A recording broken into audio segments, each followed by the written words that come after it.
Welcome to the 2023 NORR program. I'm Silvio Baldessera, Chair Emeritus of NORR, founder of NORR, and your host. NORR is a continuing education program founded 16 years ago with three main goals: to teach, learn, improve, and to do that continuously. The program relies on bringing the best speakers in three areas: architecture, engineering, and masters. Each of the NORR virtual sessions since 2020 have been recorded and are available on NORR YouTube for global access. Welcome to the 14 NORR office staff and invited guests. Welcome to the students from the 16 schools of architecture from Canada, the US, and UK, and Europe.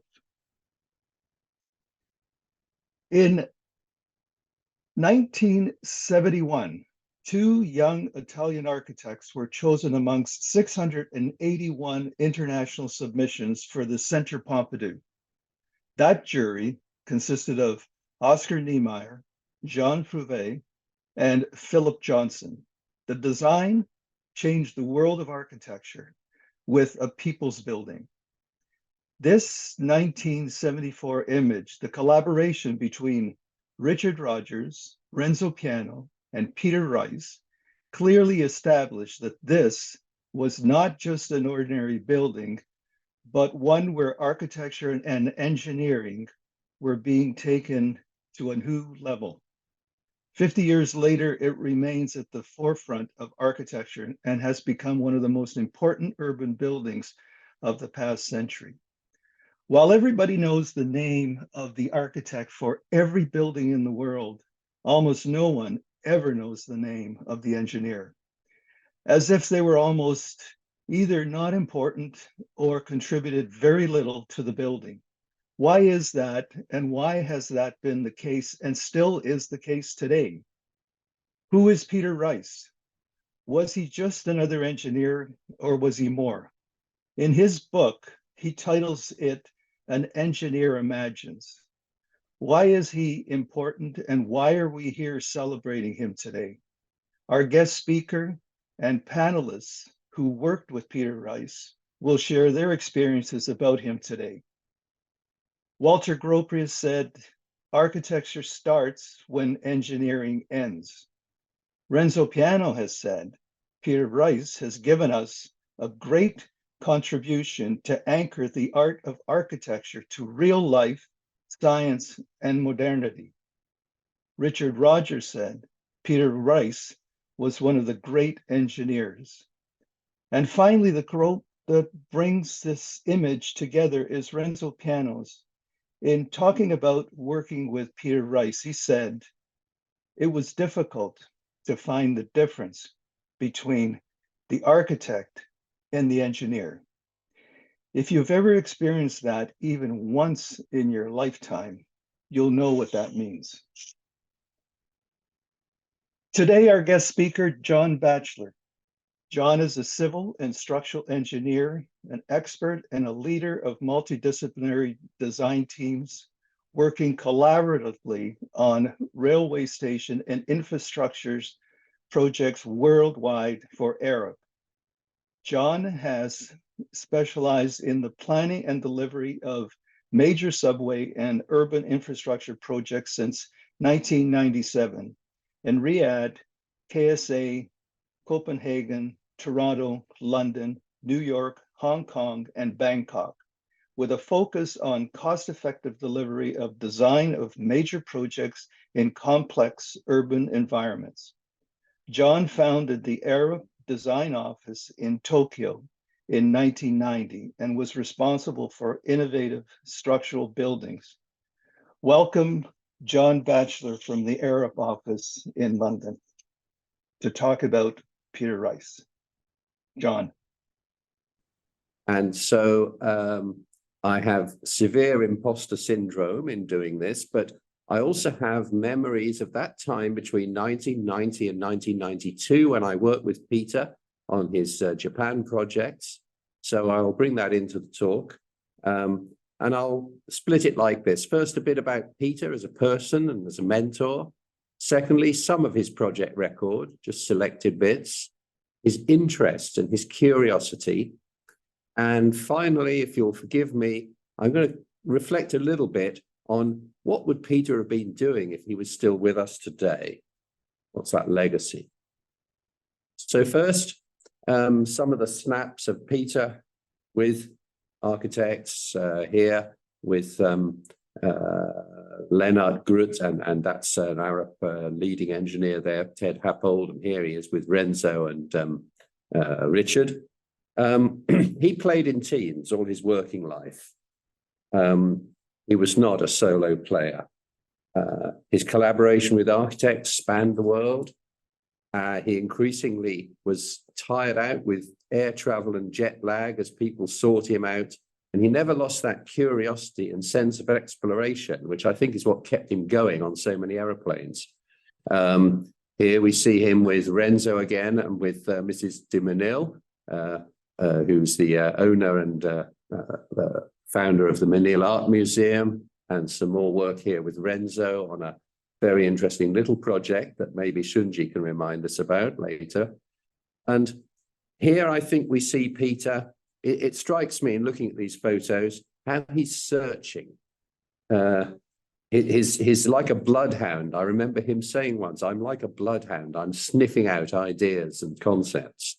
He's looking for the idea, the essence of the architect's idea, and how to express it and build form. And those times when I was privileged to learn from Peter and work with him in the 1990s, it was only too brief. Many architects in Japan we were working with, all wanted to meet Peter, perhaps hoping that something of the magic Irish touch would rub off on them. And it was not to be. The cancer that struck him down in 1991 left him only a year to live and stopped his travels. But here we are in Japan, Peter paying very close attention to the concepts and searching out like the bloodhound that he said he was. Here he's with Yutaka Saito, who was a self-taught architect, actually trained as a construction carpenter, and a one-man studio. He was happy in that context. He was also happy to deal with the corporate. Here's Nikken Sekkei with the chairman, Mr. Minai on the right. Nikken is Japan's largest architect engineer firm, something of an SOM of its day. And this pattern repeated all around the world as Peter spread himself very thin to work with many architects all at the same time. And yet, he was a private person too. I remember him telling me in Tokyo one Friday night, "Go home to your wife, get drunk, you've done enough for this week." And only later did I reflect, he was perhaps talking about what he wanted to do, but he couldn't because he was in Tokyo, and from there he had to fly somewhere else. After his death, there were many beautiful and touching comments and things written about Peter. Here's a couple of snippets from Frank Stella and from Renzo. And the one that I heard Peter repeat because he taught us this, he said, Renzo said, "We always spoke together in French because that was a foreign tongue to both of us. Since his native language was English, mine was Italian, we were on the same level, speaking a simplified language, poor and essential in its vocabulary, and thus accessible in the concepts." Peter was a great listener. In terms of, he did work in an unusual firm, a large global consultancy, ARUP, and yet with space in it for the exceptional individual to flourish. The picture is of Peter at the opening of Barry Stadium in 1991, I think, with the chairman of ARUP with the tie on, Jack Suntz, who gave him wings to fly, as Richard Rogers said. ARUP gave him wings to fly. Jack, 20 years earlier than this, had been the team leader for the Sydney Opera House, where Peter started his career. And the ARUP board, led by Jack Suntz, allowed Peter to have his own Paris-based consultancy, RFR, founded with Martin Francis and Ian Ritchie. who specialized in architecture based perhaps on inspiration taken from geometry and materials, which were two of Peter's great obsessions. And he did that at the same time as being a main board director of ARUP, which no one else was allowed to do. But he was given space. And as Jack said, Peter wanted to have his cake and eat it. We came to an accommodation. So now let's look at some of his projects and see what drove Peter, what influenced him. So firstly, we have to start with the Sydney Opera House. It's where he started when he graduated and came to work for ARUP in 1956. This isn't the place to tell the story of the Sydney Opera House, but at the start, ARUP had been chosen as the engineer because Utzon needed an engineer, didn't have one. ARUP was known for designing elegant shell roofs. His partner, Ronald Jenkins, was the expert on how to solve the higher order partial differential equations and had written textbooks on how to do that. But after 3 years under a team led by Jenkins, trying without success to make the equations reflect the reality of this geometry, because it doesn't really work as a shell because of that sharp edge in the middle, Peter joined a team led by Jack Zuntz, who was in the earlier photo, to make the roofs work as a ribbed scheme in concrete. And I think you can see the timeline of this. The red line was the competition and the starting point. The blue line was as the scheme turned from what was conceived as shells into actually shell-shaped series of ribs. Peter, being rather good with computer, was involved in that. He then went to Australia in 1963 to work on site as the assistant resident engineer for ARUP. And he learned from watching Utzon in action, as well as from Ove ARUP, that's the old man on the left, and the other younger Jack Zuntz there with him. This was a formative time for Peter. And he recognized that beyond his analytical skills in dealing with the opera house roof geometry, using the primitive computers of the day, there was a need for a wider conceptual conversation, both rational and irrational. And he was learning from watching what Utzon did and didn't do. As a site engineer, Peter also wrote computer programs to define how they would build that shell precast element geometry. And of course, those programs, I'm not sure what language he wrote it in, but they were driven by valves. This was even before transistors, let alone integrated circuits. So that was his background, that was his training ground. And as Peter learned, and as his book is titled, an engineer should imagine, not merely argue or calculate. This book, which unfortunately is out of print, is written for the people who come after him. He wrote it in his last year of life at 57, knowing he's dying of cancer. He asks in it, what do design engineers do? And that's his answer. An engineer imagines, not argues, not calculates.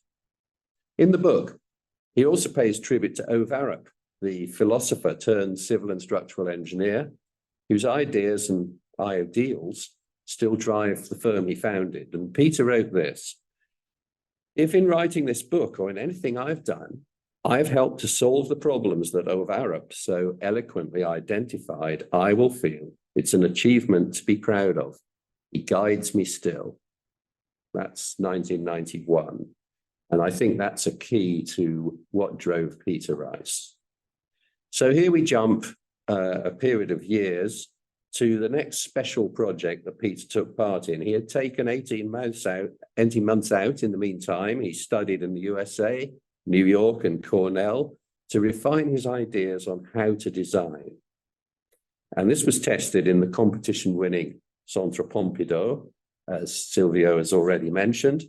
Peter was involved from the competition stage, and there's a lot of stuff in print about this and how it changed and how it developed. One of the this shows the competition scheme prior to Peter's definitive contribution to the clarity of the structural system. So the ideas that won the competition were all there. And interestingly, they were not just about structure, they were very much about integrating structure, services, and architecture. But Peter had visited Osaka in 1970. He was taken with the idea of the use of cast steel nodes that he saw at Expo 70 with large roof space frames by Kawaguchi and Tsuboi. And this led him to reconsider the use of cast steel on a large scale to express the structure in an easy to read way, and considering the possibilities of these cast materials that had come about in the 19th century. And casting these 11-ton gerberets, I think that's, yes, you can see here clearly what a gerberet is, which expresses the structural form, expresses the bending moment, expresses the way the forces flow, but also was a challenge to avoid brittle fracture, finally resolved by load testing these systems at large scale. On the top right of this slide is the big cast steel node that Peter saw in Osaka in 1970 that sparked his interest and ideas. There are other innovative ideas in this Pompidou project that maybe not apparent. Not everybody knows that those tubular columns are filled with water for fire resistance in place of incandescent paints or other fire-resistant coatings. And perhaps not everybody knows, and ironically, the winning bid within budget for these gerberet materials was from Nippon Steel in Japan, who could make the castings, deliver them to Japan, from Japan to France, but couldn't get a French collaborator to put them up. Didn't have any erection experience in France. And eventually, and in opposition to the French construction industry, steelwork industry, who deemed the project too expensive and wanted to redesign it in concrete. I think when we talk, Bernard can tell us more about this. But eventually, the contract was awarded, and here it is, built in cast steel, built by Krupp in Germany. And 20 years later, a very similar thing happened to Peter, working on the structural design of the Kansai airport roof in Japan, but in reverse, where, as you'll see, the same Nippon Steel were the ones saying no. A different project, still with Renzo, and this one illustrates Peter's interest in the use of materials and in a holistic design that's not necessarily driven by structural gymnastics at all. The form of this rather interesting roof beam is driven by considerations of lighting. It's an art gallery. Mrs. de Menil was extremely concerned to have the best light possible, but respecting the need to preserve the artwork from the harsh Texas sunlight, Houston, Texas. And that geometry came from daylighting studies. And the material came from boat building techniques. And I think it illustrates very well how Peter Rice's contribution was part of a multidisciplinary design team, and this is the theme of many of his later projects. Those rows of thin ferrocement leaves are controlling how much daylight is reflected. They also form the roof structure. They also carry the glazing. They also support and hide the extract ductwork. Many models were constructed, including a life-size mock-up of a gallery with a roof section, and Dominique Menil even brought in some priceless works of art and hung them there to test the visual experience. And I think that validated the experience that Peter had learned from ARUP. One of ARUP's convictions was that delivering work of exceptional quality couldn't be achieved without a combination of strong technical skills, but also multidisciplinary thinking. And this is a prime example of how those things came together to produce a rather unique solution. Carrying on the theme of allowing the facade to express the services for the building, which had started with Pompidou, as probably everybody knows, the Lloyd's Underwriters head office in London did the same thing in another old city, scandalizing some, but exciting others. In this case, Richard Rogers wanted to use a vocabulary of in situ concrete rather than steel. But we can see, I think, again, the influence of the engineer, of Peter Rice, in the simplicity and logic of the detailing and the clear hierarchy of structural elements to create the spaces required for the architecture and to be easy to read. And I hear his voice in my ears saying, it's got to have a clear hierarchy.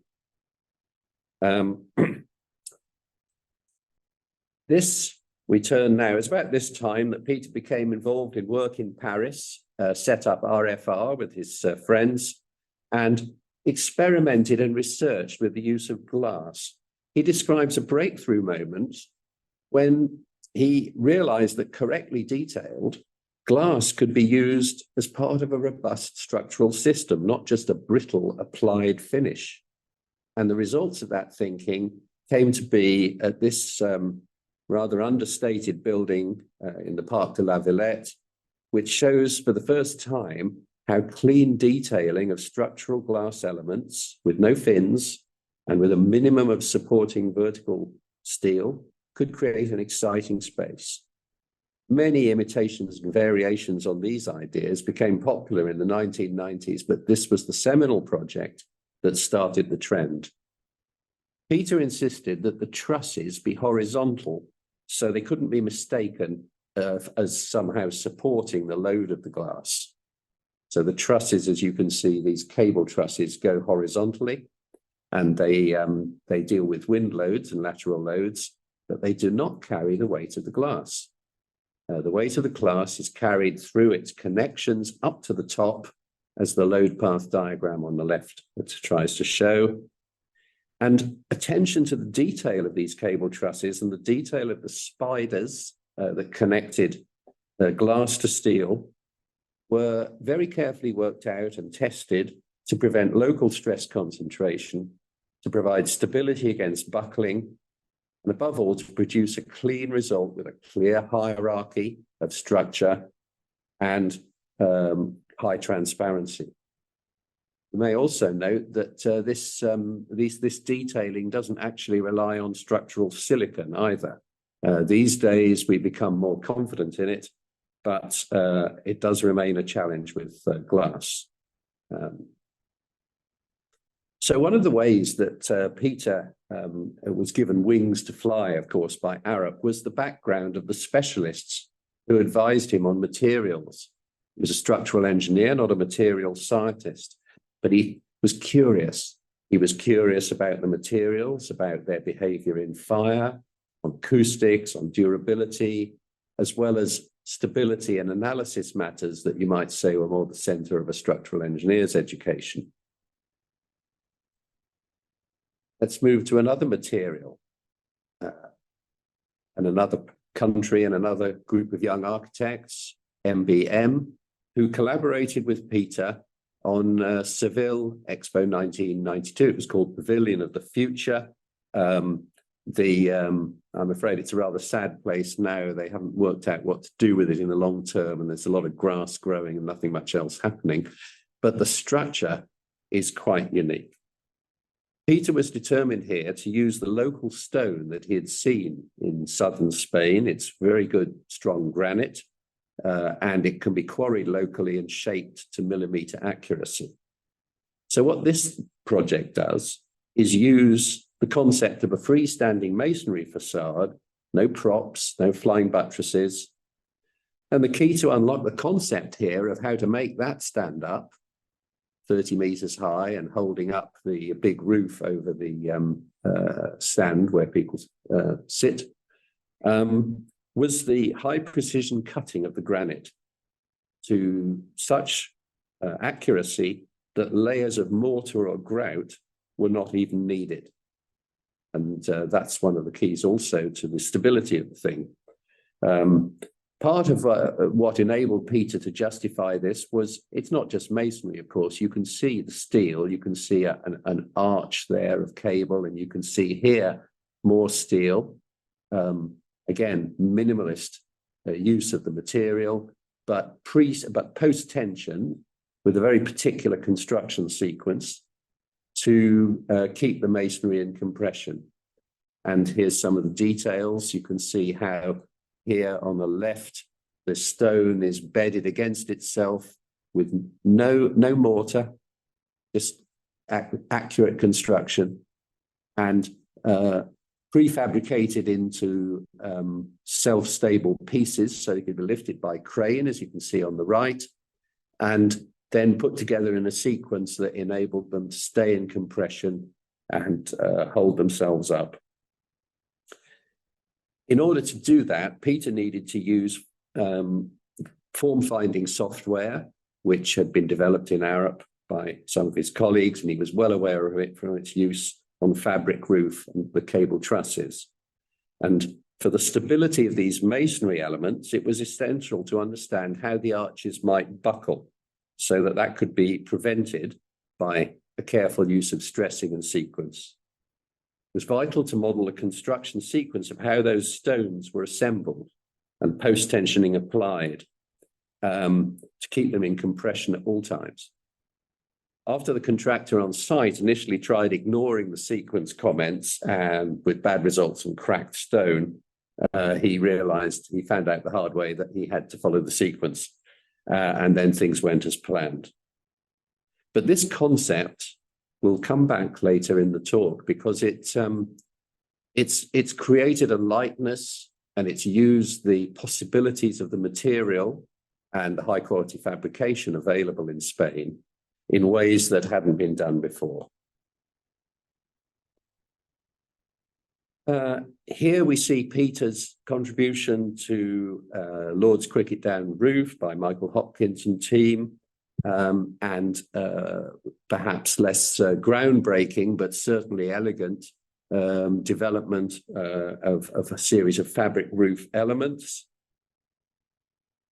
And here again, use of fabric, in this case, combined with reinforced concrete, working with Renzo Piano, Bari Stadium. And those that work with Peter here recall that he was just as interested in the safe planning of crowd evacuation as in the precast concrete and the structural form. Always curious and concerned to have neat detailing. Here's another race course at Epsom, dear to Peter's heart because as a true Irishman, he loved horse racing. And here he is, bottom right, watching the horses with the finished project. This must have been one of his last ones, I think 1992. And again with Renzo, another material, another case, another place. Here, exploring the uses of polycarbonate and timber to make a traveling pavilion for IBM. And the use of prefabrication, also a feature of Peter's work, as the pavilion had to be demounted and moved from place to place. Then Kansai. The competition was run by Renzo Piano with input from Peter. As it happened, ARUP were supporting, I think, 3 of the 6 teams that competed in this competition, with separate teams in separate countries. And we do know that the Foster team poured an enormous amount of money into it and worked very hard and had a super scheme, but took too many liberties with the competition rules, and so didn't quite make it over the finish line. Whereas this team, who only put a few weeks' work into it because they were working on another competition at the same time, found to their amazement that they had won. And I better not repeat online here what Renzo said when he found out what he'd won. But the job had to be done, and this was a very special project, especially for Japan, where such thing had not been done before. I think one of the interesting features of this is the way that there's the inside with these fabric sealing elements. And I'll come back to that slide because this is the point, that in winning the competition, Renzo and Peter had considered what should form the geometry of that big roof and the main terminal. And the building services engineer, Tom Barker, had come up with the idea of getting rid of the ductwork by having big jet fans at one side to blow air right across that main terminal space, which is about 80 meters. And nobody was quite sure whether this would work, but calculations and considerations showed that you actually could get the air to go that far, that fast, and make it work and get rid of all the ductwork. And so Renzo was taken with the idea and said, well, that should be the geometry of the roof then. So the concept for that roof came from the services. The structure followed. Peter was very much part of that multidisciplinary team. And there were other innovations on this because the airport was built on a island in very soft ground in Osaka Bay with a total of 11 meters of settlement, can you believe, and 1.5 meters of differential settlement in the long term between one end of the building and the other. So the only way to make that work for the long term was to jack the building up. And sorry, just saving energy here. And to jack the building up required a whole sophisticated series of jacks put underneath the building using some Japanese technology that Peter and Renzo had seen in their visit to the Kansai area. And duly it was constructed. It's been jacked up 3 times so far. It's working fine.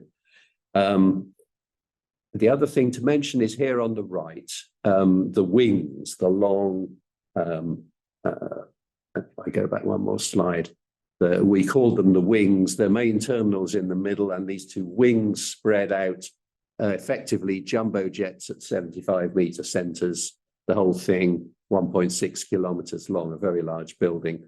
But because of that geometry with a sort of, you can just see the curve on it, that's a 50-kilometer radius, it gives you a sense of the direction at all times. You always know where the middle of the building is because the roof is rising as you head towards it ever so gently. Peter's contribution here was to get rid of diaphragms. We can see that it's a tubular grid, a grillage, a sort of shell shape. And the question here was, could you do that without it buckling and without diaphragms? Answer, no, it needs diaphragms. But could the diaphragms be made of tie rod elements? And here you can see the tie rods, elegant and minimalist, but working as diaphragms to give the structure its overall stiffness and stability, as well as giving a very clear signpost of where you are in the building. So that's perhaps, that was his last major project that got built, although there were some other really interesting ones we could mention. But now what's the legacy? And where would Peter have got to had he lived for longer? Well, firstly, in his last years, his curiosity went in all directions. One of the directions was spiders' webs. He initiated some research done by ARUP with some university collaborators into the properties of spiders' webs and how they worked. A fascinating thing in itself. I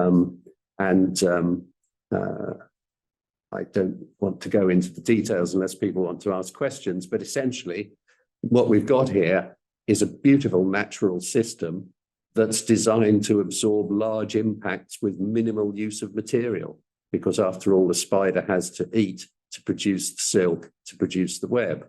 So it's highly optimized, and it's has fascinating properties because the webs respond to reflections rather than prevent them. And they also have some really interesting properties. If you look at the force stress strain diagram on the left, you can see that they jerk, and it's like a fishing reel that can reel itself out and then come back. And Peter was fascinated, and I think perhaps if he'd lived longer, he might even have tried to make a structure that could do that. Well, one structure that definitely followed in the tradition of Peter Rice's efforts to minimize materials and express a concept is the water cube, the swimming facility at the Beijing Olympics, done by some young Australian architects with an engineer called Tristram Carfrae, who had trained with Peter. And here, soap bubble geometry was used to define that rather unique shape. And the material, ETFE, same as on the mound stand, for the strength and translucency of the fabric, and also to achieve a low energy facade by having a double layer, which effectively made the whole facade into a giant duct. Minimalist use of material, mathematical and geometrical set of concepts driving the thing, and integrated heavily with the services concepts. Final one. Everyone knows what this is, I think.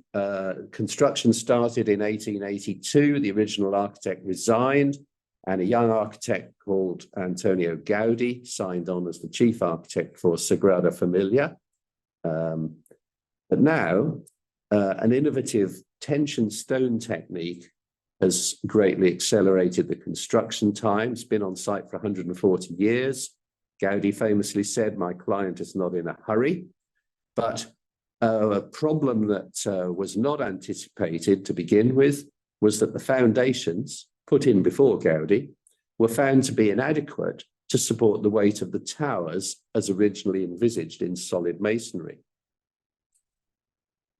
You could, of course, turn the towers into some lightweight material like steel, but that would hardly have been consistent with Gaudi's original concept. So there was a real problem there.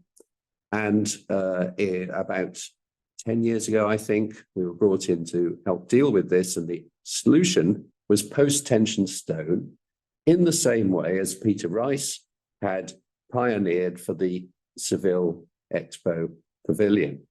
So using those ideas from Seville, we can see the use of stone post-tensioning to exploit the material possibilities. We can see prefabrication with pre-stressed masonry panels, again, highly engineered to millimeter accuracy, 5 by 5 meter pieces weighing 25 tons, brought to the site, put up with a single tool crane, all had to be very well choreographed and safely done because the Sagrada Familia was open to tourists while all this is being built. I think people know what it starts to look like, and completion is due in 2026. These are images of what it is, and the one from Time magazine, I think, is also an image of the future rather than the present. One in the middle is the Mary Tower, as finished 2 years ago. And if Peter had still been alive to work with Tristram and the younger generation of engineers on this, I think he'd been right in the middle of it. So, it's been bittersweet for me in preparing this talk to think how we lost Peter over 30 years ago. Gaudi's client is not in a hurry, but it's been a sad loss that we can see carried on by some of the young engineers who trained with Peter. Perhaps that's the best part of his legacy, some of those ideas still reverberating. But it's fitting to close with a poem that Peter wrote in the last year of his life, knowing he had cancer, some 6 to 9 months, I think, before he died. "Tonight I know that I will leave. The fight is done. And slowly as I say goodbye, I need to speak and say my love for close-knit friends. They made me live. To die, not old, cocooned in love, transferring through a point in time to somewhere else, a gift we have no right to ask, and it is mine. My brainwaves span the cool night air and tap goodbye to friends unseen. Will they go on and span in time my afterlife? I'd like to know." Thank you. That's the end of the talk. we have some very talented and gifted panelists with us who bring with them some tremendous memories of Peter. I hand back to Sylvia. John, thank you for that, and thank you for that ending. It's if you read the book and you read and see videos of Peter, you very quickly realize that he was not just an engineer. He was not just somebody that imagines, but the poetic side of him really comes through at many of his talks, and that was a very eloquent way of completing your talk. And I'm sure that having known him, this was a touching way to end the talk. I'd like to bring on three close friends, probably, I'm sure, of Peter's that shared projects with him, and I'm going to start, and as I do, if you can turn on your cameras, I'm going to start with Bernard Plattner. Bernard was born in Bern, Switzerland. He studied architecture at TETH in Zurich and started working with Piano and Rogers on the Center Pompidou and has worked in the Paris office ever since. He became a partner in 1989. His notable projects include the Batchelor Foundation Museum in Basel, the reconstruction of the Potsdamer Platz area in Berlin, the New York Times building. He was in charge of construction of the Paris courthouse and the completion of the ENS near Paris. As a partner and fellow of RPBW, he was responsible for a number of large-scale projects in Europe, a mixed-use development in Vienna, the float office building in Dusseldorf, the department store Peak, and Koppenberg in Cologne. Welcome, Bernard Plattner from Paris. Our next panelist that we have today is Shunji ISHIDA, who was born in Shizuoka, Japan. He graduated in architecture in Hokkaido University in 1968. He worked for ARUP Associates in London from 1969 to 70. From 1971 to 77, he worked for Piano and Rogers in Paris for the construction of the Center Pompidou. In 1977, he moved to Genoa office. The major project that he has worked on are the IBM Traveling Pavilion, the Menil collection in Houston, the San Nicola Stadium in Bari, and the Kansai International Airport, the rehabilitation of the Fiat Ligano factory in Turin, and the Whitney Museum in New York, the Center Botin in Santander, and the Academy Museum in Motion Picture in Los Angeles.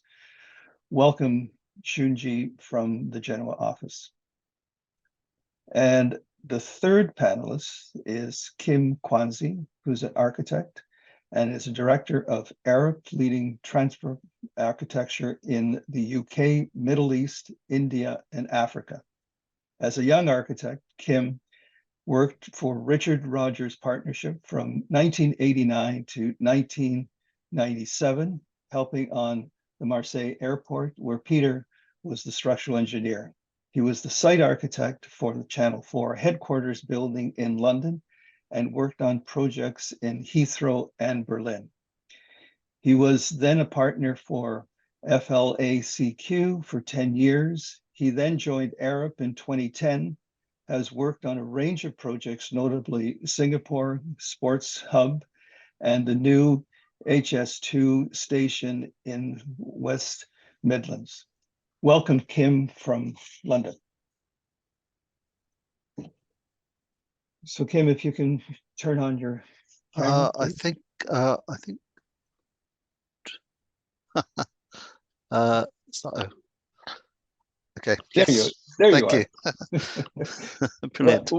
Welcome, everyone. And it's great to have a notable panel like this that actually had connections with Peter Rice and along with John. I'm going to start with Bernard. Bernard, you were there at the very beginning, and as John has said, you know, when we talked last week, there were some stories about Nippon Steel, and John alluded to that in his presentation. I'm just wondering if you want to start off by talking about those days right at the very beginning and what happened. First of all, thank you very much. I'm quite honored to be part of that Visio conference, and it recalls a time which I'm not sure today still can exist. I just want to say that it was of course said, but we lived. Shunji can confirm that, of course. This much more than just what one could call a collaboration. It was really having seeing, learning. I was very young when I started at Centre Pompidou. It was my first job. Coming from the ETH in Zurich, so I was really at the very beginning of my activity. But since the very beginning, and that I think is the biggest lesson I could take from that adventure, is the close collaboration and between the architect and the engineer being architect and the architect being engineer, in the specific case of Renzo Piano and Peter Rice. And that through the time I had the chance to be close to Peter Rice and Renzo, we could feel that one without the other was almost impossible to imagine that something could happen individually. So for Centre Pompidou, yes, I mean, this story is so complex, and Shunji started even before I did. I entered in the company, the building was under construction. I think the contract was just signed with ARUP. And I imagine that this is also was a decision of the client. I think it's important to mention that beyond the design of Gerberet, beyond the construction complexity, there is also a very, very complex environment politically. Can you imagine today, anywhere in any city of our world, to build such a thing in the center, in the heart of a historical city? It is absolutely phenomenal. And this would not have happened without Pompidou himself. Although he didn't really initially, he wanted something else in this place. But so both architect, engineer, ARUP, and the architects had to deal with elements which were far beyond the construction itself. So regarding this adventure of the steel, and Peter obliged to go to Japan to find offers which were in competition with the French steel industry, who pretended that it was impossible to make it in steel. These Gerberets would never work. Who went to see the government to say this strange Irish engineer should stay in his country and please do something different. It is impossible. So you see that the year, I think Peter had to struggle, to fight, to convince, to find the solution and to prove that it would work. And can you imagine, to prove it was not so easy, as some maybe you know, but not everybody knows, the first tests. Because when you do inventions like that, of course, everything has to be tested, to be proved and so on. The first Gerberet broke in the factory. So, so that was, I think, the moment where the engineer is frightened. He is in panic. He must be, although Peter had such a great vision and convinced of being supported. Nevertheless, you are the chief engineer of Centre Pompidou, and the first Gerberet which is produced and tested bricks. So that is quite a challenge.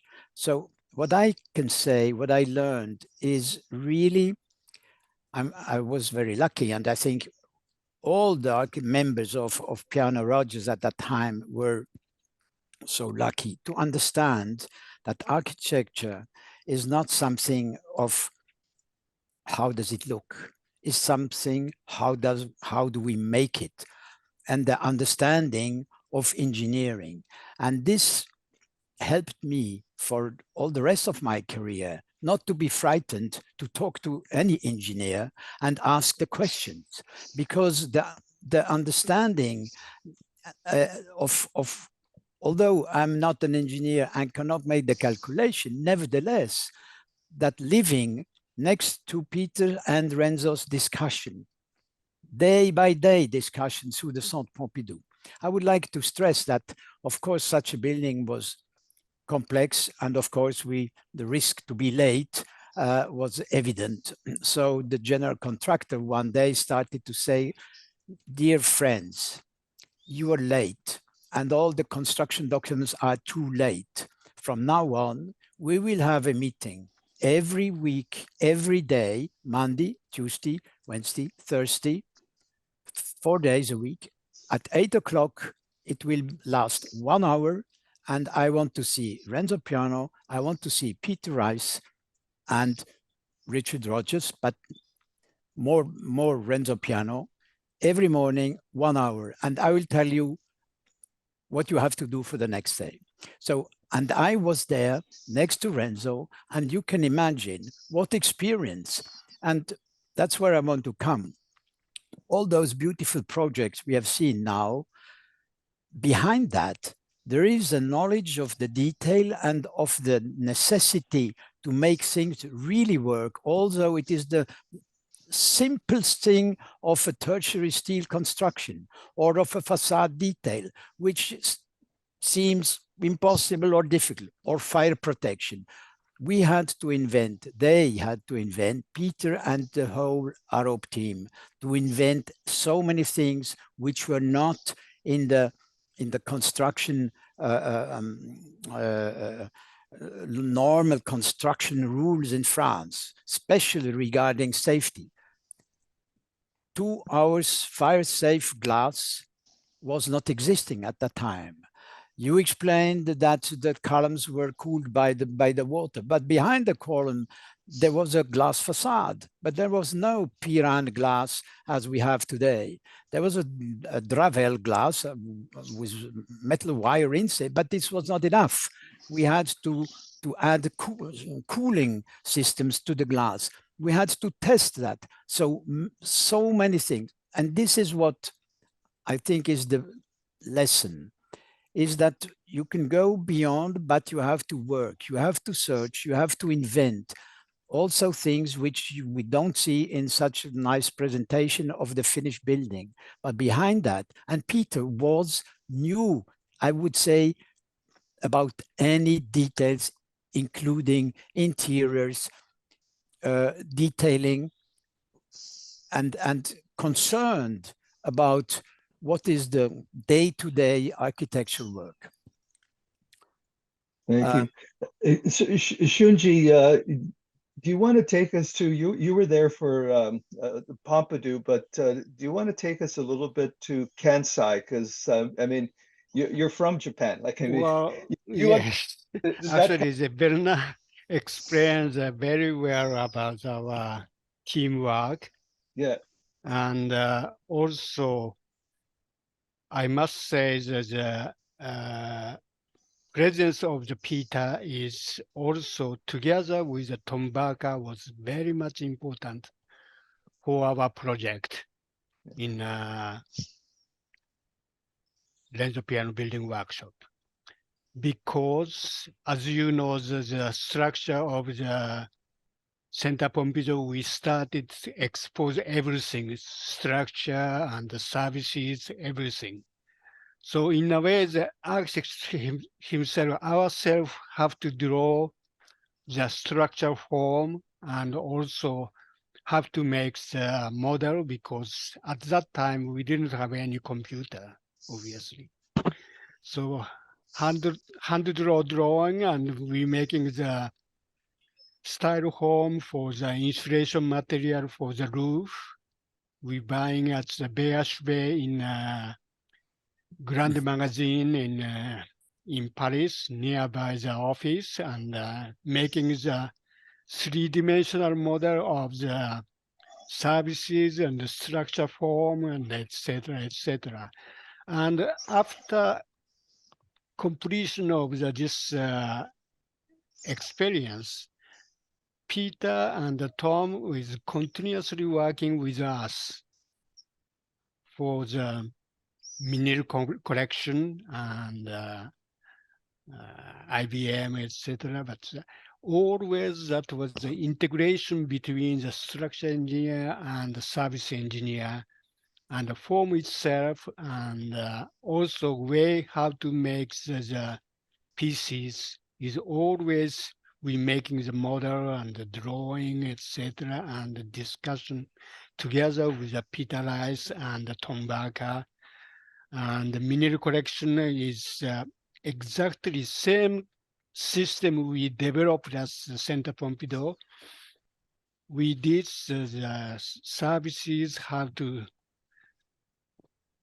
integrate with the structure, and above the ferrocement pieces, which was Bernard also participated to control the quality of the ferrocement in England, and etc. And all these things is continuously working, and even the IBM. Then fortunately, that's we won the competition of the Kansai airport. But from the beginning, that was at the competition stage already. Peter always declared, Renzo, we have to have a very clear orientation. In a way, the land side and the air side should be the immediately people without any signage have to understand which side is the air side, which side is the land side.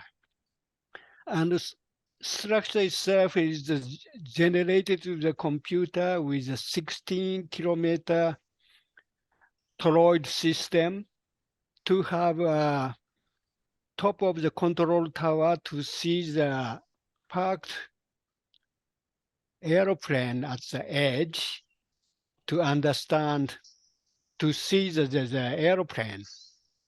And in a way that the structure itself is come from this deep study of the geometry, but at the same time, this unsymmetrical structure is help to develop the new system of the jet air nozzle with Tom Barker, who invented this jet air nozzle to circulate fresh air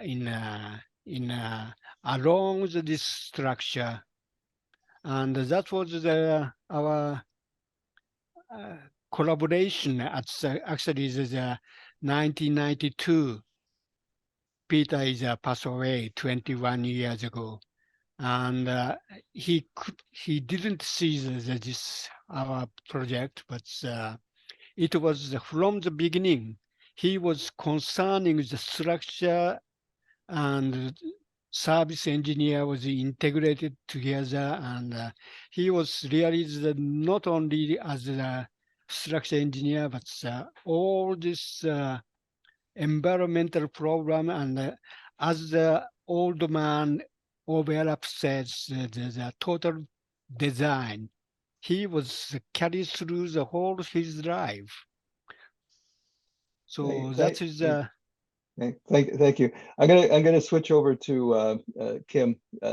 Kim, I mean, you've had obviously your own experiences as well. But maybe you could talk a little bit about Richard and Peter and your experiences through that. Well, I suppose I'm probably the youngest person on the on this panel, so I don't have I don't have the kind. Lucky you. No, I mean, it's a huge honor. I mean, I think, I think sometimes, we forget how extraordinary that kind of process from, from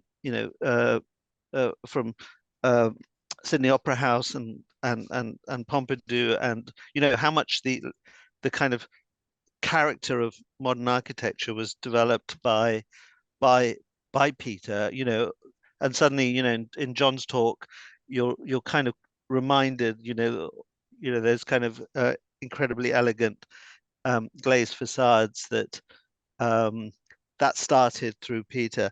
And I think for me, one of the most, the enduring memory is this idea of when I first started in '89 of, coming into a design review on Marseille Airport, and there was Peter, but it was the fact that it was engineer and architect were equivalent. There wasn't a barrier, and you suddenly had this sense of, a kind of deep friendship. And we were, young architects, and I think, putting up our little sketches and our little drawings, and being terrified of this extraordinary engineer who looked for clarity, who looked for the diagram, and looked for almost in a way reminded me of my kind of old professor. He was a kind of terrifying, incisive architect in many ways. The way that he used language. So that was really, really powerful.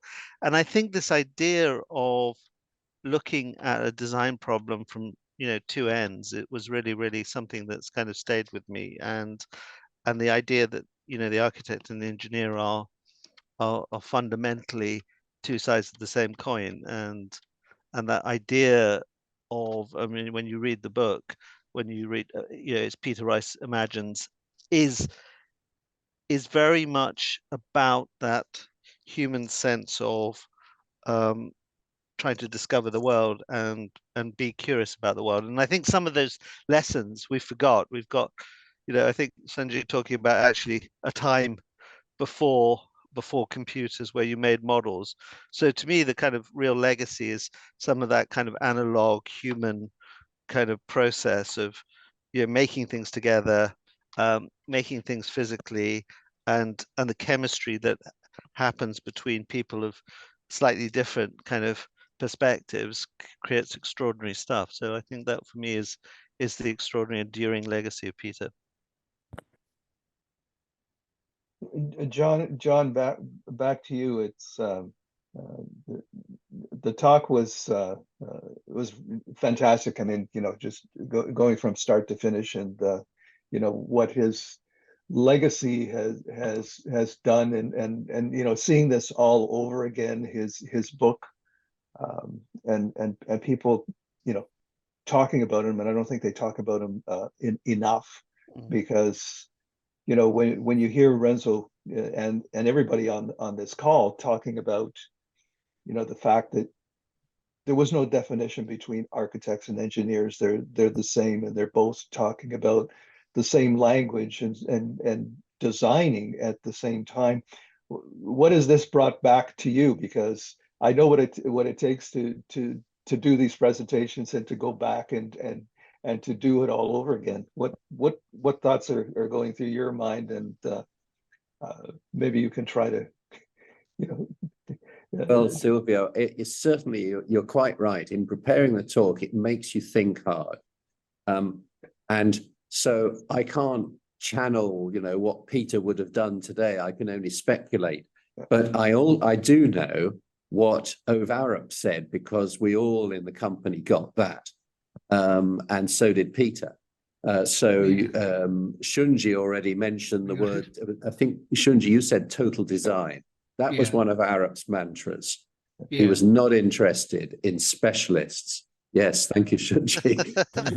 And he had a lot to say. I mean, these days, companies have snappy logos that are usually no more than 6 or 8 words long, but they don't mean very much. ARUP's version of that was a 12-page ramble called his key speech, which he wrote in 1970, aged 80, I think. Yes, I think I've got that right. No, maybe a bit younger, but he totally different and reflected the fact that the man who founded this engineering company was actually a philosopher.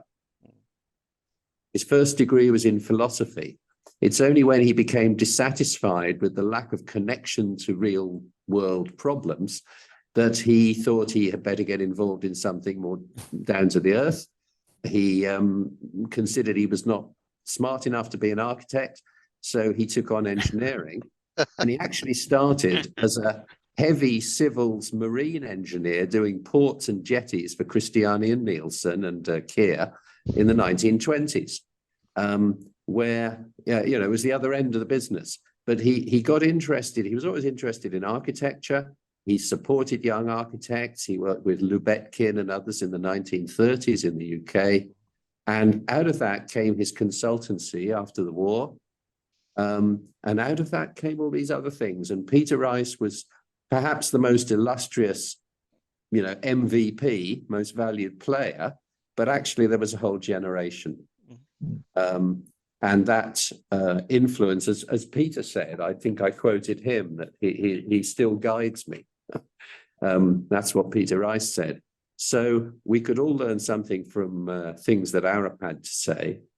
The other thing I was again struck with was the curiosity. And I remember Peter was always curious. If you were with Peter, he was always asking questions. He didn't think he knew everything. I remember when we were starting the Kansai, and I had the slide up of that rather elegant shell structure of the wings, the long passenger terminal pieces. I remember Peter being a bit concerned. He'd got the concept, and in his gut he thought it worked, but he said, "I'm not quite sure if it's going to buckle. We'd better go and see John Blanchard." So there was a number of people in ARUP who were like the Oracle, and this guy, John Blanchard, was one of them. And he didn't go near a computer. Whatever he did was hand calculation, usually about 1 page long, but it was amazing. And because he just unlocked things. So I remember going with Peter and a couple of others to see John Blanchard, and Peter explained his concept and said, "John, do you think we could do this without diaphragms? And if we have to have diaphragms, how many? The thing is 600 meters long." And John Blanchard said, "Well, how about 40, 50 meter centers?" I think we ended up with 40 something. But he affirmed that the diaphragms needed to provide stiffness, but they did not need to be solid. And could they be done with tension ties, pre-tension, so that they can go into compression and flap? Answer, yes. And Peter was happy. And off we went, and us young ones turned the handles on the computer. And, it's there and it's built. And it also survived the Kobe earthquake with almost no damage at all, by the way, which was a pretty good test. That was the curiosity of Peter, and the humility. He was a very good listener. And that came back to me in preparing this. And perhaps the other thing, I hope it came out in the talk, is we didn't talk much about the services engineer, but you could see that both on the Menil Museum and of course on Pompidou and also on Kansai, in each of those cases, it was not just a piece of structural acrobatics. It was a holistic design, in many ways, driven by the services engineering. Not the mechanics of the pipework, but the concept of airflow or of control of light. And so that Peter was very much that multidisciplinary person. And someone's put in the chat, what advice would you provide to structural engineers to channel the spirit of Peter? And I think it's these three things: be curious, listen well, and go beyond your discipline and be a complete designer. So enough. Bernard. I don't know. Can I say something to complete, which I think a part of his character we should stress, because through all these beautiful buildings and realization and highly complex constructions, one should not forget that Peter was of an extreme modesty also, and was able to ensure young people like me. Normally, I was very timid, but with Peter, you had not to be timid. And he would listen and help you to understand what you would like to express, although you might not be able to express really. So I think this is something which ensures me, at least, and I'm sure many of the young people who had the luck to work with him got confidence through this big man listening to you and helping you, give you his hand to help you doing whatever modest unimportant detailing you were on. He would take it serious. And this is so that this respect, this is really a character, part of his character as a humanist in the real sense of the word, of considering humanity. And I think this is very important. Also, that he was interested and helping to the smallest projects. Once I was doing a small competition in Switzerland in 1980, after Beaubourg, before the office Renzo Piano started really. It was an emergency shelter made out of wood. He was prepared. He produced in his garden in London a small prototype of that, scale 1, I don't know. Then I did it in Switzerland and all this, but something which was really of almost, yes, maybe of a certain interest, but it was so small, no money, nothing to do it. And he helped to, that's the way, that's the luck we have had, Shunji and all the team and all the people around, to get confidence in to do things which are not formatted in the rules, in the standard rules, that you can go beyond the rules or the standards of construction, and that you have to go over the barrier, no, and jump and look further.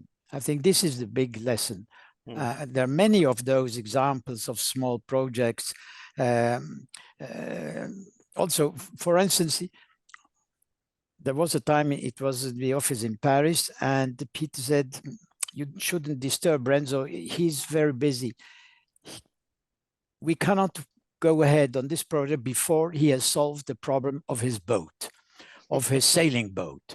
No, and so Peter was involved in helping Renzo understanding the problems he had on making his sailing boat, things like that. And he understood is important, because Renzo had no other hobby than a sailing boat, nothing else. No, you know, things like that shows how this friendship was just a friendship of professionals, but also of real friends.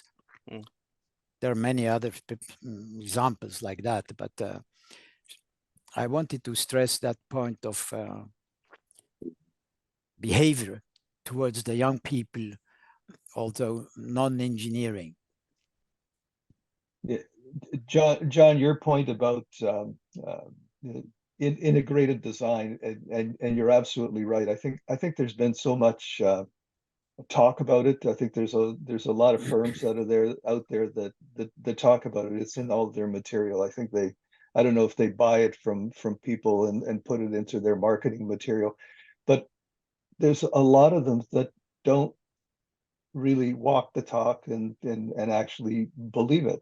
I think ARUP is one that it's instilled in the firm. RPBW is another one, and I think that, you know, Richard Rogers' firm, certainly Kim, was another one. But it's hard to you know, we try to do it at NORR. You know, we're an integrated firm, we're an A&E firm, but it's hard to you know, put that out there as a lesson for firms and have them really believe in it. And I think the only time they believe in it is when it actually happens to you, Bernard. I mean, your point about being there on the Pompidou and actually seeing it happen with a great engineer and seeing that kind of relationship between architects and engineers. And as all of you have said, it's not just the structural engineer, it's the mechanical, the electrical, it's the whole team really coming together and doing real integrated design, and everybody contributing to it in a collaboration, a true collaboration. It's hard to actually see that happening in every firm. And it's also hard, to always have a Peter Rice. I mean, we don't always have a Peter Rice. Sometimes you end up working with people that aren't at that level, and it's difficult, especially when, Bernard, you end up with a design build contractor that might not be what you really want, but it's one of those things in our profession that becomes more difficult, especially when you can't pick your partners all the time. Oh, perhaps it's the moment to finish the story that Shunji alluded to, and I mentioned too, about the irony between Kansai and Pompidou, because as Bernard has also mentioned, there was strong opposition from the French construction industry, who do run things rather than designers. That's how it is in France. And they didn't want this thing.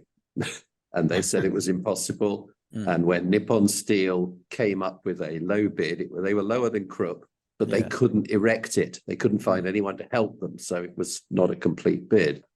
So that's how it ended up. And it only got built because the client wouldn't listen to the industry and listened instead to Krupp, as Bernard has mentioned. And that was a very brave thing to do.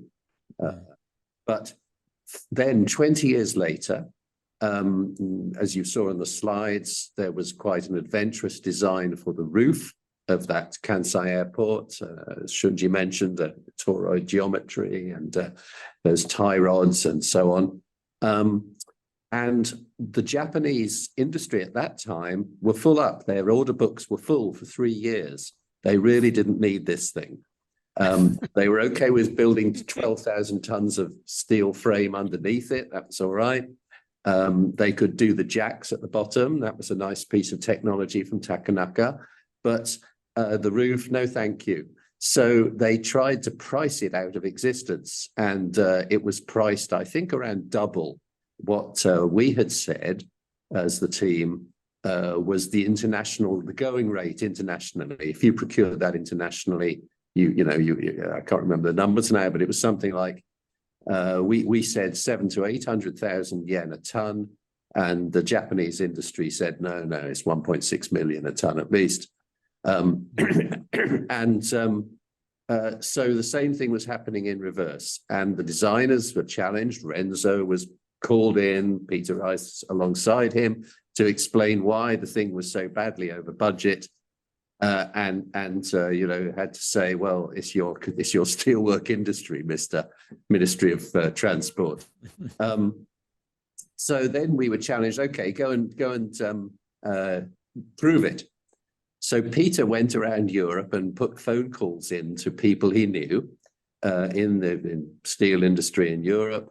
Some of them just laughed at him. What do you mean, export steel to Japan? You crazy, One or two believed him, and the Watson company in the UK, a steel fabricator, believed Peter Rice for some reason and put in a price, which I think started around the 800,000–900,000 yen mark, although it got talked up to 1.2 million because the Japanese insisted on inspecting all the welders to make them pass the Japanese welders test, even though they couldn't read and write Japanese. But so stuff happened. And in France, for the end walls, there were some quite big glazed end walls with cable trusses again. And Eiffel did those. And I'm sure Bernard will be familiar with that company, very illustrious company. They also did it. So in the end, everyone was happy.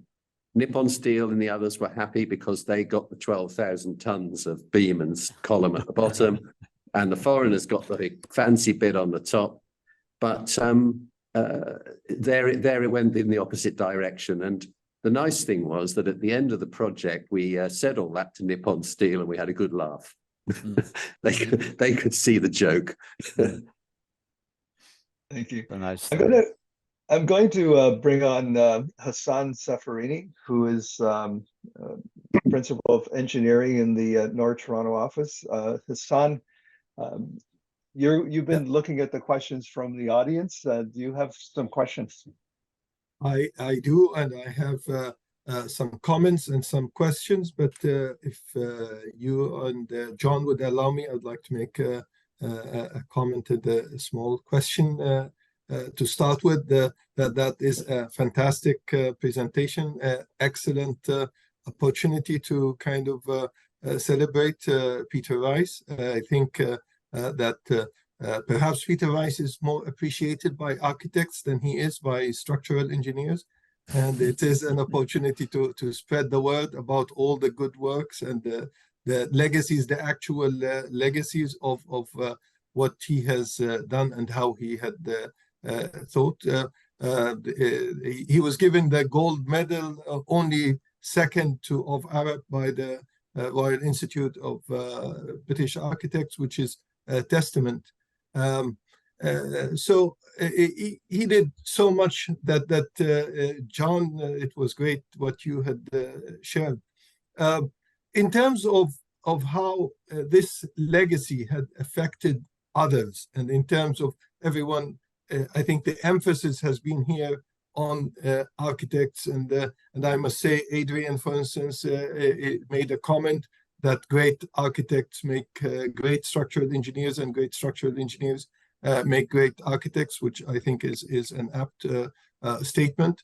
How much do you think that this legacy has kind of been imprinted on ARUP, and how much do you see that he's left that lasting kind of history behind him? Well, Hassan, it's rather hard to measure, and we're engineers, we'd like to measure. But I think what I can say is that surprisingly, even 30 years after Peter Rice's death, and Ove Arup actually died in the same decade, so the founder of the firm died in the 90s, it's surprising that it's still in one piece. It's surprising that it hasn't lost its corporate culture. It's not easy to maintain a corporate culture, but I think it's when it's a company, right? This is a very different matter to being an architect and having your own practice with perhaps 50 people, 100 people, or more if it's grown large. But for engineers, the story is different. So to keep that corporate culture, I think, is a continued challenge. But in the end, it comes down to the individuals, doesn't it? So what I have in my mind after working in ARUP for I actually joined them in 1972, so that's 50 years. But I remember as a very young junior draftsman, you had draftsmen in those days, sitting next to some 40-year-old guy who said, "It doesn't matter what I know, it matters who I know." And he was pretty ignorant, but he knew some good people. He knew when he had to go and see that man, John Blanchard, I mentioned, who was the guru, who would tell us structural engineers how to do our structural engineering, even tell Peter Rice whether his diaphragms would buckle or not. You couldn't get that in a textbook. And ARUP attracted around him a number of people like that, exceptional people. Nobody knows how he did it. It all appeared very offhand. It wasn't written down. But somehow that corporate culture didn't get diluted totally. And I think even in the 21st century, it's still there. Kim Kwasi works in this company. He's an architect. He can say it for himself. But it's amazingly, it hasn't died. It surprises me how how small it feels at times. You know, often it is a question of phoning up, phoning up your friends across the world. And I think in some sense there's still, I mean, I'm surprised how many really brilliant engineers there are. I mean, and actually that's part of the chemistry. You go and make your engineering friends and you enjoy talking about that tension. I think in a way it might be sounds terrible, but the world has become a little bit more risk averse, a little bit more assurance related, a little bit more spreadsheety, and that I think is slightly our biggest challenge. That actually when you go back to the extraordinary thing about Pompidou, and I am still so completely intrigued by the story.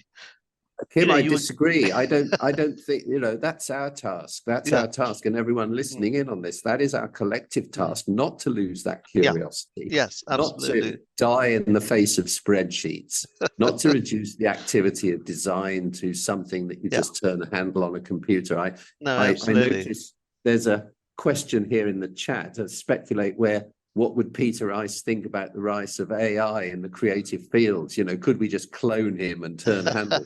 And I don't think so. But what I would say is that, and I mentioned it at the start, his reputation was around working with architects, not particularly crunching numbers. But he started as a very bright young analyst. And he wrote software programs, not just calculations, and the geometry of that Sydney Opera House roof and how you made the precast units to the millimeter was part of his contribution. So I think Peter would use AI if he was here today. He would be master of it, not servant of it. Yeah, and that's what others in ARUP who were perhaps more influenced directly by Peter than me, like Tristram, say. That's what they would say too, right? Don't be frightened of this thing, use it. But as designers, we are the masters of the AI, not the slaves of it. So I don't think we should be frightened about the future in any way. And yes, there's lots of legal stuff. Yes, the environment isn't what it was when us older ones started our careers, but that doesn't mean we can't innovate. It doesn't mean we can't push those boundaries just as Peter Rice was pushing them. And I think just look at the Sagrada Familia, if you want an example of that. Not every job is a Sagrada Familia, it's an exception one. But the thinking, we can all do that. Yeah. I think John, your example and Bernard's on, Peter Rice's could have said, and I think, who knows, Renzo might have gone along with it years ago at the Pompidou, and maybe the steel could have been pushed into concrete, but Peter said, no, we're not going to do concrete. We're going to persevere in doing steel. And I can think of one project, and I won't mention the project, that I was involved with where steel did become concrete. And it takes a certain mindset to say no matter what, we're going to go in this direction. And from what I've heard, that happened repeatedly. And you have to have that mindset to actually push it in that direction, because there's so many factors that will say to you, no, we're going to go this other direction.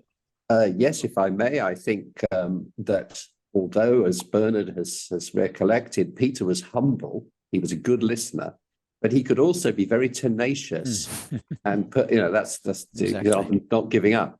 But where did he get that from? Well, I'll give you a clue. I recall from, remember there was a slide of Peter Rice looking a bit scruffy, standing on Barry Stadium next to a rather distinguished gent with white hair and a tie, and that was the chairman of ARUP at the time. That's right? My photograph. Jack Zuntz. And Jack had been, as I mentioned, the lead engineer. He wasn't a bureaucrat, he was an engineer and a designer for the Sydney Opera House.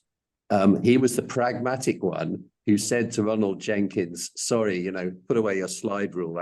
That shell thing just isn't going to work. We're going to have to do it as ribs.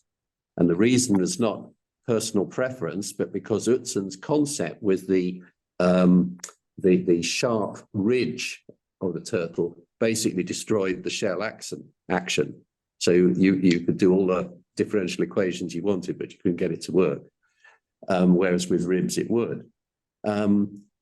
But Jack Zunz he used to give talks to us young engineers. And I remember one talk he gave on the Sydney Opera House, maybe late 80s, where he had a picture of the Opera House in the Sydney Harbour, and just going past it was a frigate of the Australian Navy.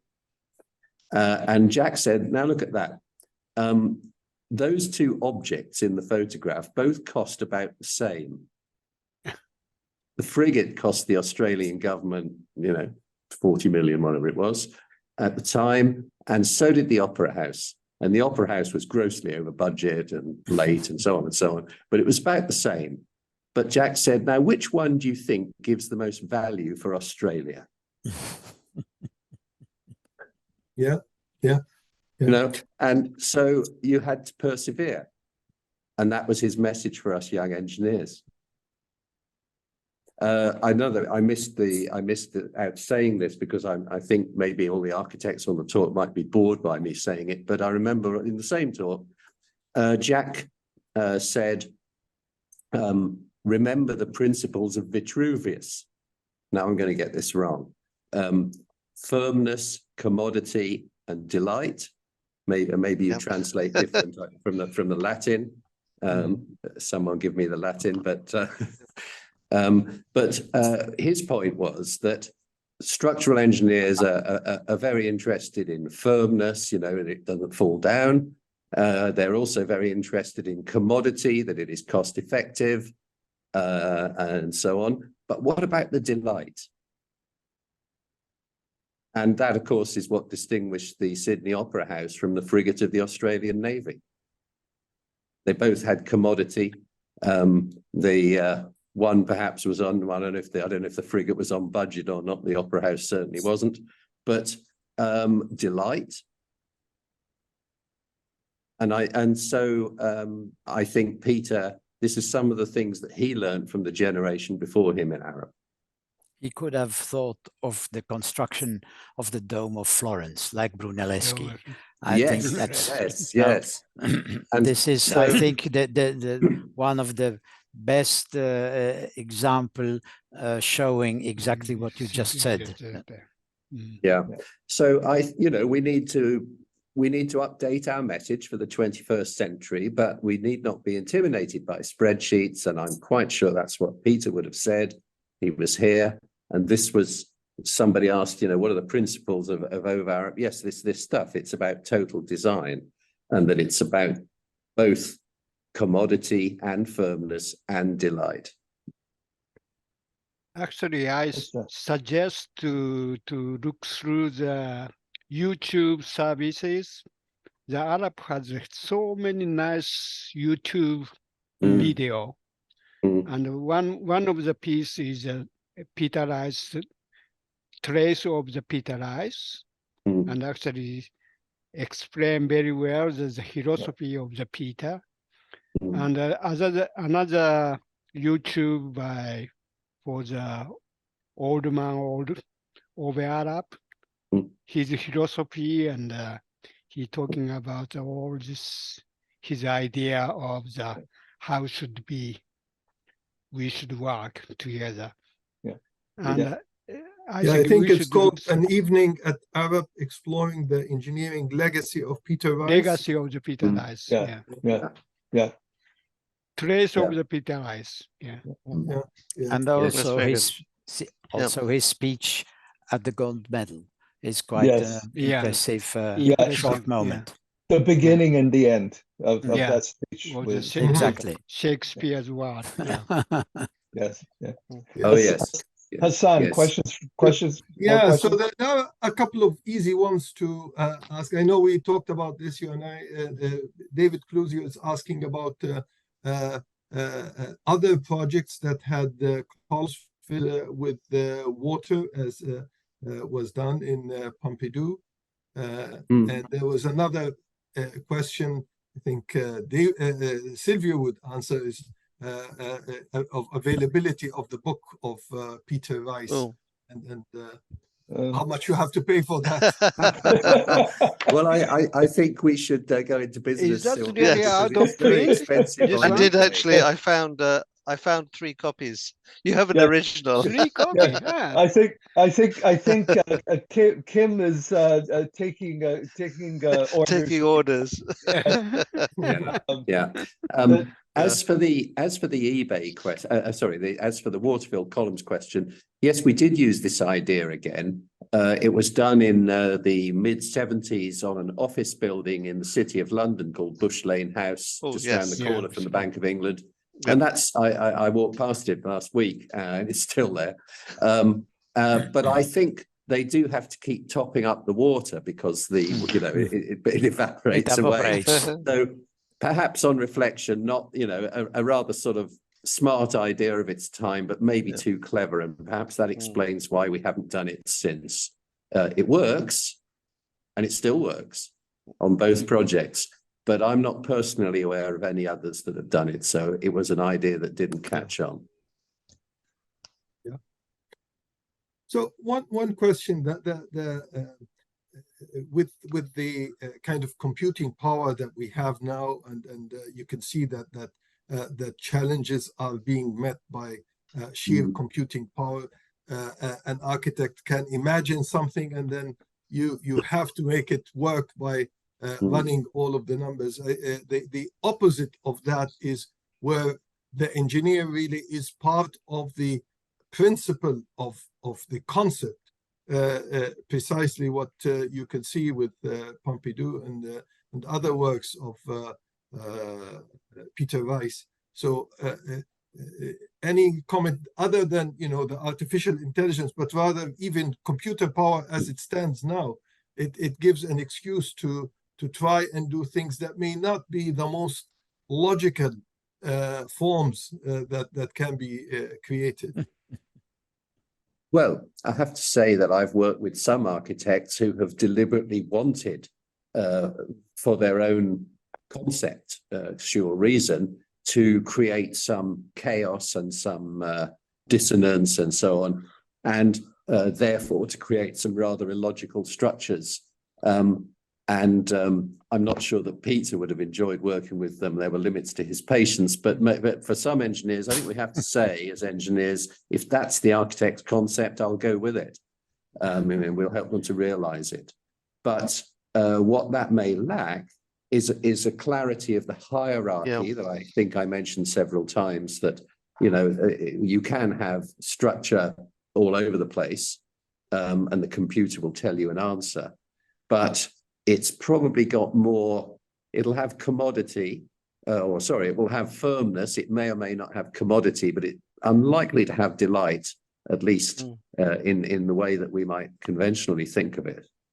So I think if Peter Rice was here now, he'd be talking about having clear hierarchies and clarity that people can read. That doesn't necessarily mean minimum cost. But for instance, the shape of that roof at Kansai was not a matter of optimization to get 95 kilograms a square meter down to 94, but it was reasonably efficient. In fact, I think that was the number, 92 kilograms a square meter in the main terminal building and 54 in the wings. And that's given that that's typhoon and seismic climate, I think it's pretty good. But the shape was not determined by that. The shape was determined by a holistic design, considering the airflow from the jet nozzles. I remember standing next to Renzo when they were testing it, because the Kansai Airport company didn't really believe that.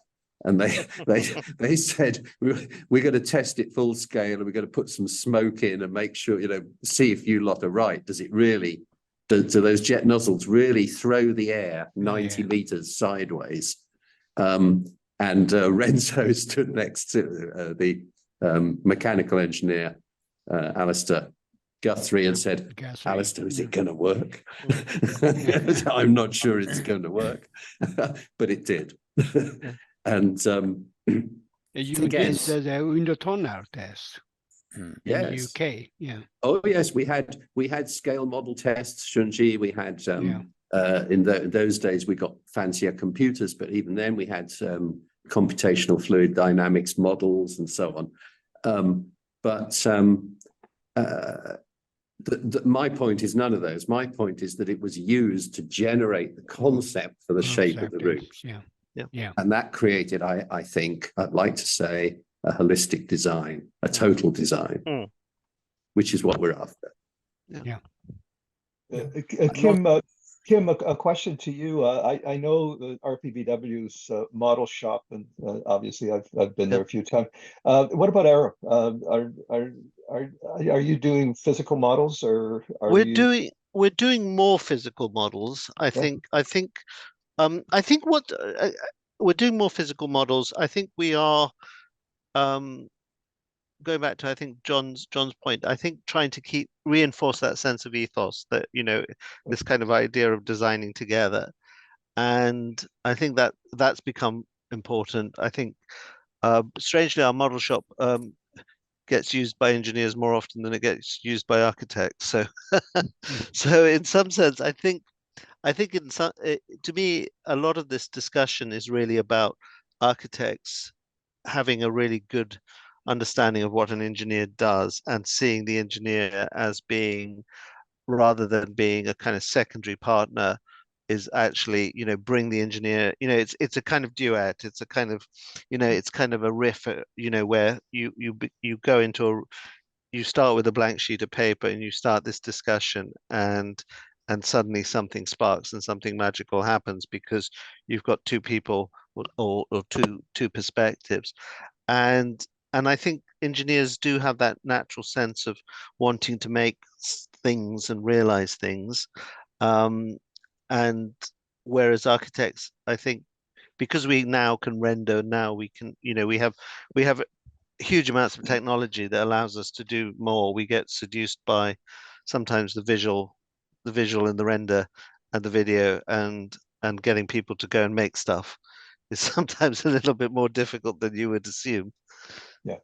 Yes, but I think this is a really, sorry if I can answer that. I think there is a real difference in, and starts probably by education. I would, it's of course simplified to say, but I assume an Anglo-Saxon education is pretty different from a French one or from an Italian one. I wouldn't talk about other countries, I know less, but of course, if the architect has no curiosity of understanding how gravity and what gravity is and how it works, so then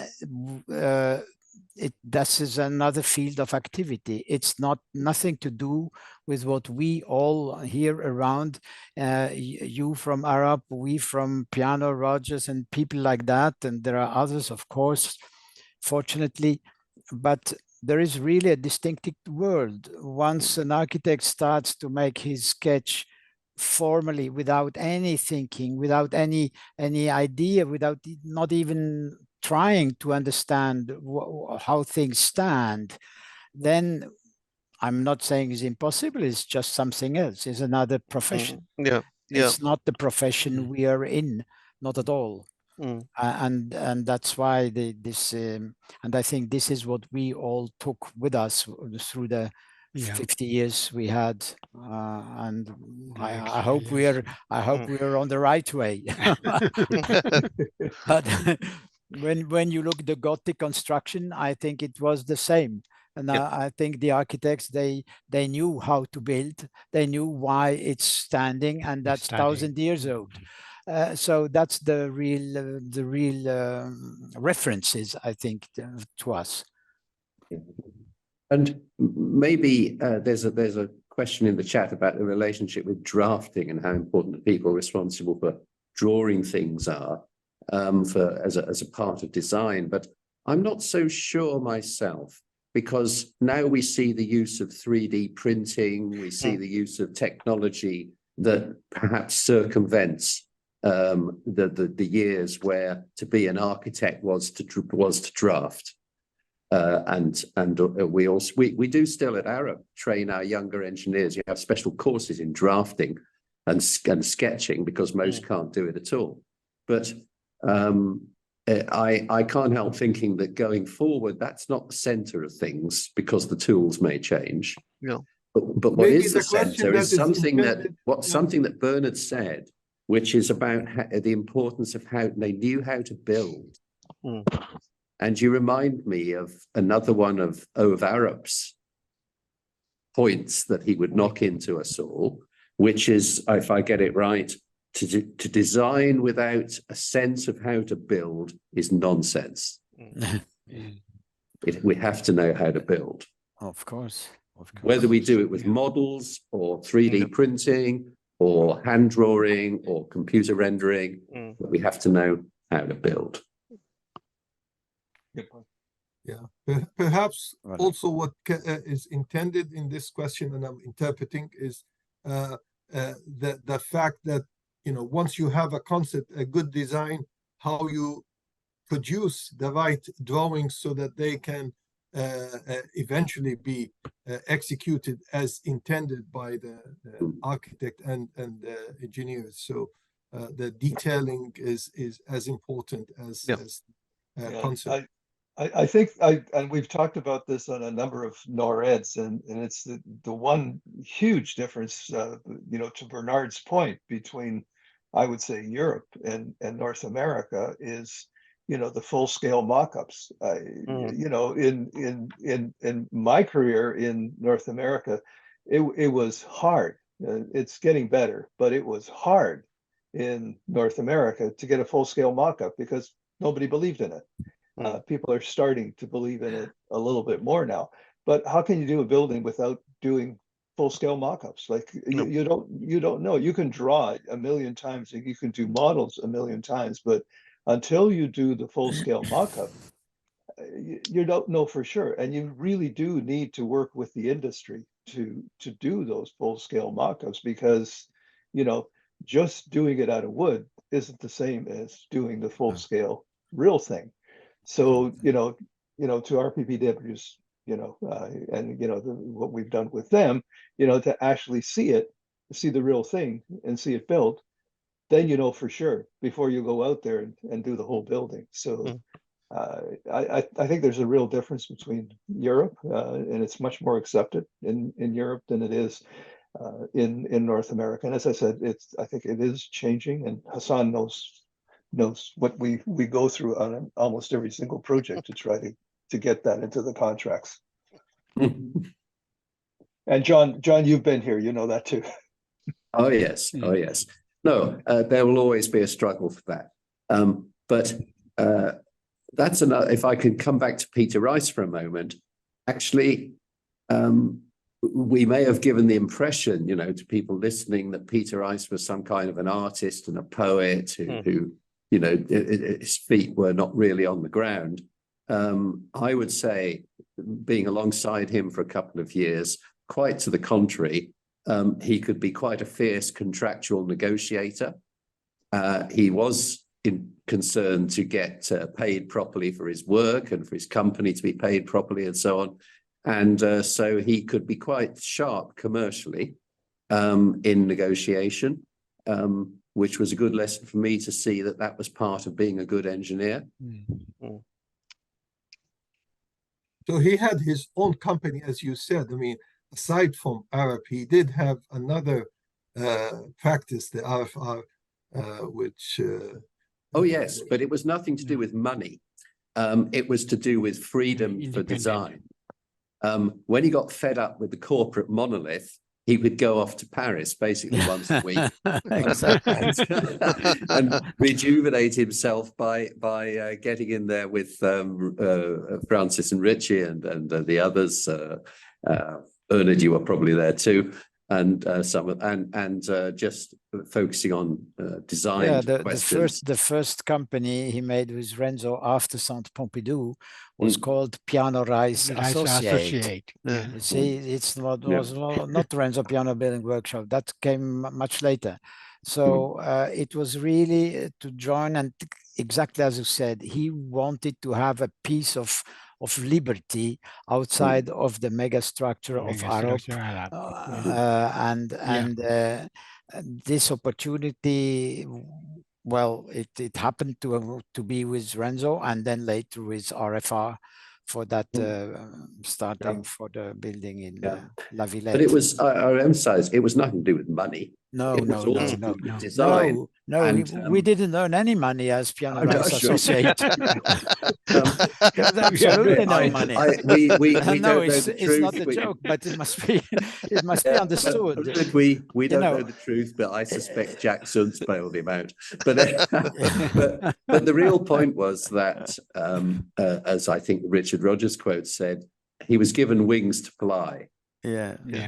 And ARUP let him do it. I don't think there's many companies that would have. Yeah. Right. He definitely was a very as we've said, a humanist. He was not just an engineer. He was a very special person. And I want to thank everybody for being on this. John, thank you for the presentation. It was an incredible presentation in celebration of a great person that died, passed away way too young, as most of them do, and contributed an incredible amount. I mean, we only touched a few of the buildings, and I want to thank Bernard for your thoughts on Peter Rice and your experiences with him, for being part of this panel. Thank you for taking the time at this late hour of the night in Paris. Thank you for being with us. Shunji, thank you for your experiences with Peter Rice and sharing it from Genoa. Really appreciate you being part of this. Kim, thank you. Yes, you are a lot younger than all of us. You've got a long way to go to catch up. But, I know. I feel I've learned a lot today. But thank you very much for being with us and sharing this celebration. Hassan, as usual, thank you, and thank you for being part of putting this together with us and bringing John to this session. And once again, John, all the very best, and we certainly won't forget this one, that it was a NORR Ed that matches all of the other ones that we've done in the past. Thank you all. Thank you. Thanks. Thank you. Thanks. John,